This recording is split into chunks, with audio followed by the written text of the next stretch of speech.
네, 대권 주자들 공휴일인 오늘도 바쁜 일정을 소화하면서 쉼없는 대권 행보를 이어가고 있습니다. 네, 국회 취재기자 연결하겠습니다. 강은나래 기자. 네, 더불어민주당 문재인 전 대표는 오늘 오전 서울의료원에 보호자 없는 환자 안심병동을 방문했습니다. 환자 안심병동 제도는 간병인 부담을 줄이고 일자리 창출에도 효과를 낸 사례로 평가받는데요. 문 전 대표는 환자, 보호자들과 간담회를 하고 앞으로 공공의료를 더욱 강화해서 시민에게 더 나은 의료 혜택을 제공하고 동시에 공공부문 일자리를 더 만들겠다고 강조했습니다. 최근 보육 관련 정책 행보를 이어온 안희정 충남지사는 주부들과 브런치 행사를 진행 중입니다. 등문즉답 형태로 보육 정책에 대한 의견을 허심탄회하게 듣고 있습니다.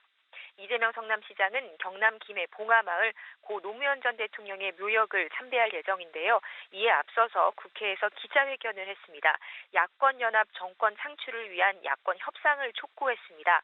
동시에 안희정 지사의 대연정 발언과 관련해서 대연정은 역사와 촛불에 대한 명백한 배신이라며 발언 철회와 대국민 사과를 공개적으로 요구했습니다.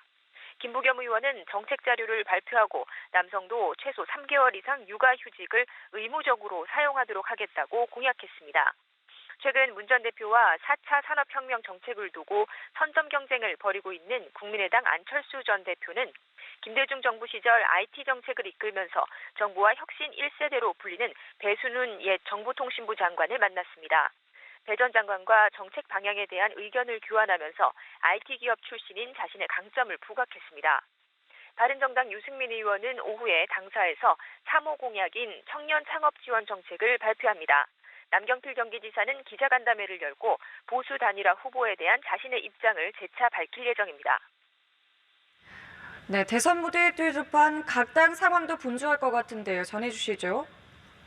네, 새누리당 비상대책위원회는 오늘 새로운 당명과 로고를 결정할 예정입니다. 새 당명에 보수를 명시하고 로고도 태극기를 연상케 하는 쪽으로 가닥을 잡은 것으로 알려졌는데요. 조기 대선 가능성이 커진 상황에서 전통적 보수 지지층을 겨냥한 것으로 보입니다. 더불어민주당도 대선 준비에 박차를 가하고 있습니다. 당내 선관위 구성이 완료되면 주자들 간의 토론회를 열고 경선 흥행몰이에 나설 예정입니다. 국민의당도 오늘 대선 기획단에 닻을 올렸습니다. 본격적인 대선 준비에 돌입한 건데요. 손학규 국민주권개혁회의 의장과 정운찬 전 국무총리와의 연대에 대비해서 이들의 의견을 최대한 반영해 경선 룰을 마련하겠다고 밝혔습니다. 정치권 일각에서는 국민의당과 국민주권개혁회의 통합이 이달 중순쯤 완료될 것이라는 전망도 나옵니다.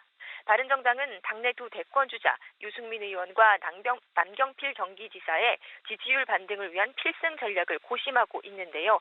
친박계 의원들의 태극기 집회 참석에 대해서 극단적인 선동행위라고 비판하고 정치권은 민생 문제를 해결하면서 헌재의 결정을 조용히 기다려야 한다고 강조해서 같은 보수 정당이자 친정인 새누리당과 차별화를 뒀습니다. 지금까지 국회에서 전해드렸습니다.